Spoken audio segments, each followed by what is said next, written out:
Bon, il faut qu'on parle, vous et moi. Il y a eu pas mal de gros changements dans ma vie ces derniers temps. Je ne savais pas vraiment dans quoi est-ce que j'étais en train de me lancer au moment où je le faisais, donc j'ai préféré ne pas vous en parler à ce moment-là, au cours des derniers mois qui ne se sont pas écoulés. Mais maintenant que j'y vois un petit peu plus clair, je pense qu'il est grand temps que vous et moi, on parle. Pour remettre un petit peu le contexte et la chronologie, ça fait presque 3 ans maintenant que je m'étais installée dans le Cantal. Donc en fait j'avais tout quitté, j'habitais avant dans un milieu citadin, j'habitais à Rouen en Normandie et je suis partie m'installer dans un tout petit village en milieu rural et plus précisément dans le Cantal, donc dans un milieu vraiment proche de la nature. Je ne regrette vraiment absolument pas ce changement de vie, pour rien au monde, au contraire je ne reviendrai en arrière et c'est une expérience que j'ai vraiment adorée.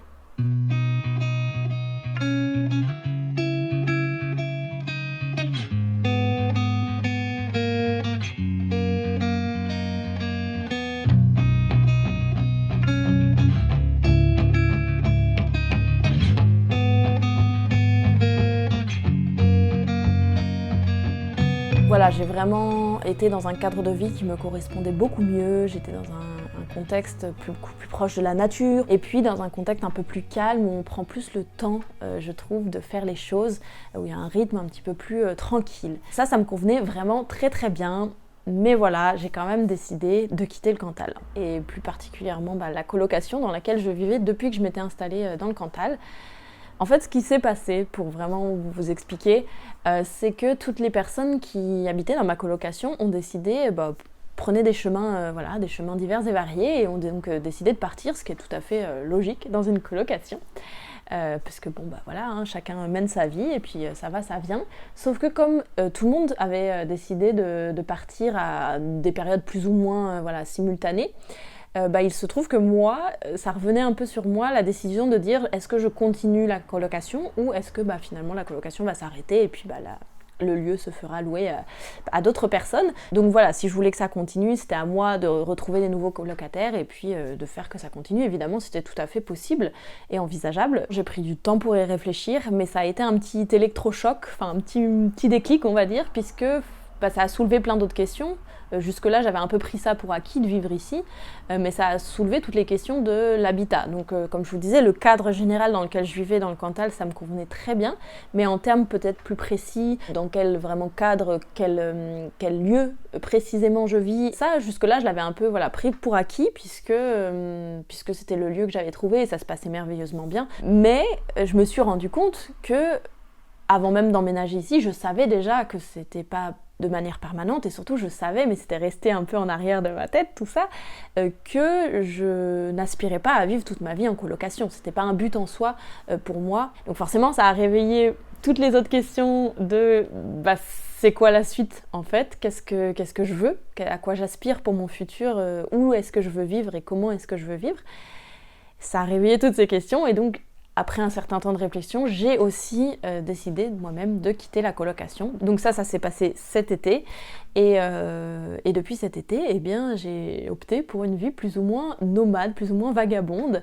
Alors j'ai, comme si vous me suivez un petit peu, j'ai toujours ma voiture. Donc j'ai ma voiture aménagée avec laquelle je peux quand même voyager facilement. Ça m'offre un petit toit sur la tête. En tout cas, l'été, c'est plutôt assez confortable. Pourquoi j'ai fait ce choix-là de redevenir nomade ? Finalement, ces 3 années étaient chouettes, mais comme je vous dis, on s'enracine vite dans des habitudes, on s'enracine vite dans c'est bien comme ça me convient pour le moment, on verra plus tard pour la suite. Et des fois, c'est nécessaire d'avoir ces moments-là aussi pour pouvoir maturer certains projets, pour pouvoir voir ce qu'on veut vraiment. Et dans mon cas, d'arriver en colocation, ça a été un super premier pied-à-terre. Mais c'est vrai que je m'étais un peu reposée sur ça et je m'étais jamais reposé la question de la suite pour moi. Donc je me suis dit que c'était vraiment bien de me mettre ce que j'appelle ce petit coup de pied aux fesses. Moi j'aime bien cette expression-là, mais se le mettre à soi, pas aux autres, attention. Et que j'avais besoin de mouvement. J'avais besoin de me remettre vraiment dans ce flow, cette énergie de mouvement pour pouvoir faire bouger les choses dans ma vie et comprendre un peu plus ce que je voulais pour la suite. Mais je fais souvent ça, Ces dernières années, j'ai surtout fait ça sur des petits laps de temps. Avant que je m'installe dans le Cantal, j'ai fait ça aussi pendant quelques mois. Si vous avez déjà suivi donc mon installation dans le Cantal, vous le savez, je suis quand même quelqu'un de très minimaliste. J'aime pas du tout m'encombrer avec des objets matériels. Donc du coup, c'est plutôt simple pour moi de poser quelques cartons chez quelqu'un et puis de vivre nomade, on va dire. Et c'est quelque chose que je pense je chéris un peu dans ma vie, de pouvoir juste dire rendre mon appartement, mon logement, peu importe, et dire voilà, là je pars pour quelques mois et je suis tranquille. Donc c'est quelque chose, c'est un peu je pense une porte de sortie que j'aime bien pouvoir savoir qui est là et pouvoir la prendre quand j'en ai envie ou besoin. Et là ça a été le cas, donc c'est ce que j'ai décidé de faire. Je trouve que cette période, elle est vraiment des fois nécessaire, et moi dans mon cas, je me suis rendu compte justement que j'avais toujours un peu honte de dire ça, parce que c'est tellement pas anodin en fait dans nos vies actuelles, enfin dans la vie, dans la société, dans les quotidiens qu'on a, de pouvoir dire là je me prends 3-4 mois pour vagabonder. Clairement c'était un peu ça, et pour voir un peu ce qui se passe. Évidemment, on va venir. Je sais que vous êtes en train de vous poser la question du point de vue professionnel et financier, mais on va y venir. Je vais vous expliquer comment ça c'est possible. Voilà, ce que je voulais dire à travers tout ça, c'était plus faire une petite aparté sur un petit aparté, je ne sais jamais si c'est une ou un, peu importe, sur le mouvement et le fait de s'autoriser à vagabonder, avoir ce droit un peu à l'errance des fois qui est nécessaire pour l'âme aussi, tout simplement, pour la régénérer, lui permettre de lui dire t'as le droit de faire ce que tu veux, la vie elle est là, elle est vibrante, et tu peux faire ce qui te plaît vraiment. Et je trouve que c'est un temps nécessaire pour prendre du recul par rapport, des fois on est tellement englué dans son quotidien, donc ça permet de prendre du recul et vraiment de voir ce qu'on veut et ce qu'on veut pas, parce que des fois on fait des choses et tout s'enchaîne et on n'a plus le temps vraiment de prendre ce temps de sortir de tout ça. Donc voilà, fin de l'aparté. Maintenant, donc, je reviens à mon récit de ce qui m'est arrivé cet été. J'ai décidé donc de redevenir nomade avec ma voiture aménagée, comme je vous disais. J'ai fait plein de petites aventures. Je suis pas juste non-stop dans ma voiture aménagée, hein. Faut pas s'imaginer ça. Faut s'imaginer que dans ce cadre-là,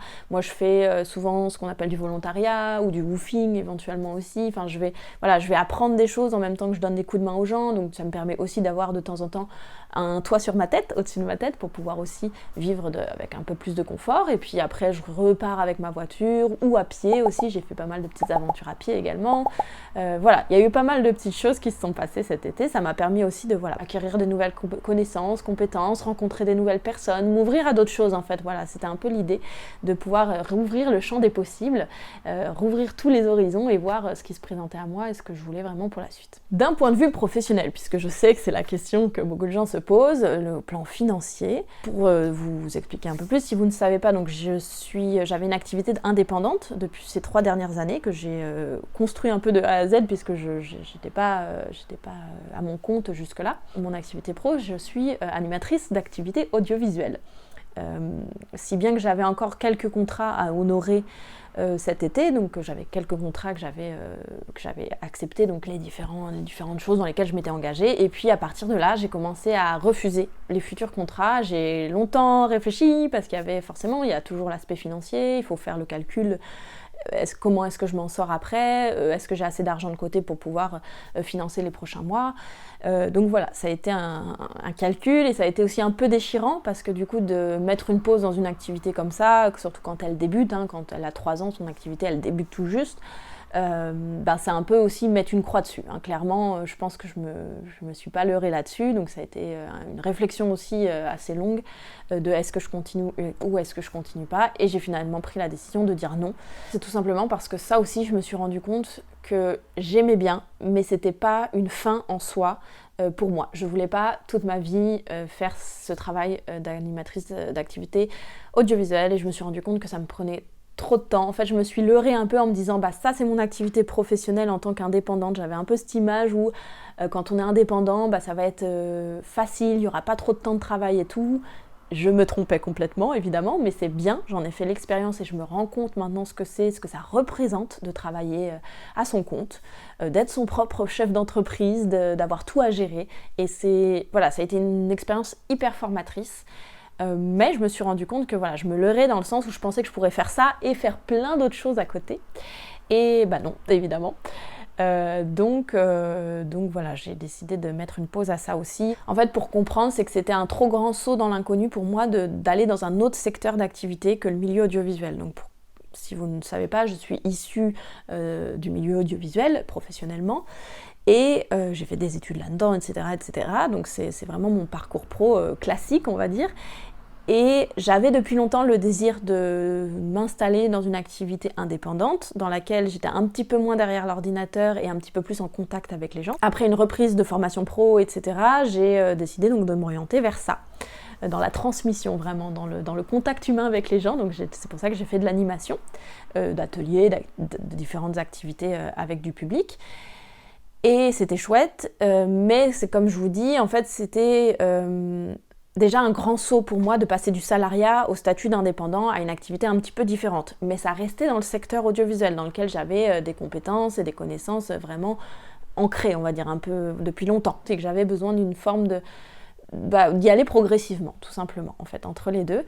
Mais ça, c'est maintenant, moi, avec le recul, que je peux vous dire tout ça, évidemment. Au moment où je le vivais, je n'étais pas en train de me dire « Ah ouais, mais c'est trop éloigné pour que j'y aille, sinon, forcément, hein, on y va directement. » Mais le parcours il se fait petit à petit en fait. C'est vrai que quand on le dit là, moi ça me paraît évident que j'aurais pu tout simplement sauter de l'un à l'autre, mais le constat c'est quand même que j'ai appris énormément en fait avec tout ce parcours là et je pense pas que je puisse aller vers ce que je veux aller maintenant sans avoir eu tout ce parcours et cet apprentissage de l'activité notamment en tant qu'indépendante. Bon, et puis le constat en fait c'est que je pense que j'imaginais beaucoup de choses autour de cette activité indépendante dans la transmission. Je me faisais un petit peu des illusions, je me berçais un petit peu moi-même d'illusions par rapport au travail d'indépendante comme je vous le disais. Et puis l'autre affaire c'était le côté transmission en fait, c'est que je me suis rendu compte au bout du compte, c'est que j'étais quand même beaucoup derrière l'ordinateur et que j'étais quand même beaucoup l'audiovisuel, c'est un milieu où c'est pas... On fait des choses et ça a un impact évidemment bien sûr, sinon je me serais jamais lancée là-dedans, mais j'ai besoin aujourd'hui de faire des choses qui soient beaucoup plus tangibles, beaucoup plus concrètes. Même si, je veux pas dire que l'audiovisuel c'est pas concret, mais on est dans un univers qui touche au numérique, à l'image, à des choses où aujourd'hui je me rends compte que j'ai besoin de retourner vraiment plus à des choses, j'allais dire à la terre, mais à des choses vraiment plus... qui mettent moi-même mon corps en mouvement, En fait, je passais beaucoup trop de temps encore derrière un bureau, derrière un écran, voilà, c'était trop déséquilibré encore pour moi. Au bout d'un certain temps, c'est ce que je me suis rendu compte. Donc voilà, en ce qui concerne l'activité pro, j'ai mis ça en pause. Pour ceux qui se demandent vraiment d'un point de vue financier, j'ai tout simplement calculé pour avoir assez de côté, pour pouvoir vivre les mois où je n'allais pas travailler avec de l'argent de côté, en sachant, quand on est nomade, qu'on n'a pas un loyer à payer, ça enlève beaucoup de charges. Ça c'est sûr que ça enlève beaucoup de charges. Et puis que je suis quelqu'un qui consomme très peu, qui arrive à vivre avec des choses très simples et c'est même pas une question de se contenter, c'est je m'en réjouis même. Je suis... voilà, j'ai pas des besoins... de consommation énorme. Donc ça, c'est un gain forcément aussi en termes financiers. Et le bilan de tout ça, c'est quand même que je suis extrêmement reconnaissante de ces 3 années qui viennent de s'écouler. Ça a été beaucoup d'apprentissage, beaucoup d'expériences nouvelles. Et il y a des choses que j'aurais préféré pas vivre parce que j'ai eu des montagnes russes au cours de ces 3 dernières années. Vraiment, sur le plan émotionnel et mental, j'ai vraiment eu... des gros revirements. Donc ce que je retiens de tout ça, c'est que ces 3 années elles m'ont vraiment permis d'être là où j'en suis aujourd'hui et de enfin pouvoir me lancer dans certains projets qui me tiennent vraiment très à cœur. Donc là pour l'hiver j'ai trouvé un endroit pour pouvoir me poser plusieurs mois, pour pouvoir être un peu plus au chaud aussi et un peu plus au calme, pour pouvoir faire mûrir certains projets à la fois sur le plan professionnel et sur le plan personnel. Je peux pas vous en dire beaucoup plus pour le moment parce que moi-même je sais pas encore exactement la forme que ça prendra, mais bien sûr je vous tiendrai au courant dès que j'en sais un petit peu plus. Et puis en parallèle je travaille aussi sur quelques beaux projets qui vont arriver prochainement ici, donc sur YouTube et les réseaux sociaux. Je vous en dirai vraiment bientôt plus à ce propos-là, mais il y a plein de belles choses qui vont arriver, donc j'ai bien hâte en plus de vous en parler plus en détail. Voilà, je pense qu'avec la fin d'année qui arrive, j'avais grandement envie et besoin peut-être aussi de faire ce bilan et de partager ça avec vous.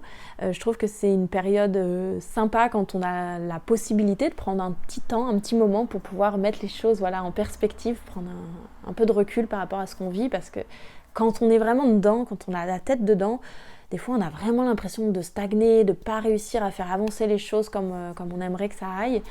Et ça fait du bien, de prendre ce petit recul, ce petit pas de côté pour pouvoir voir que oui, il y a des choses qui sont avancées dans tout ce qu'on a mis en place et pour pouvoir être fier de ce qu'on a fait.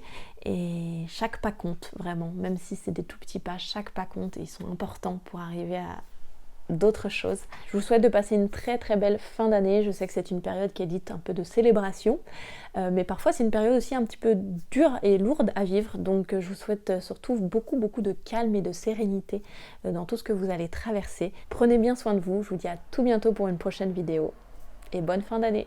Ciao!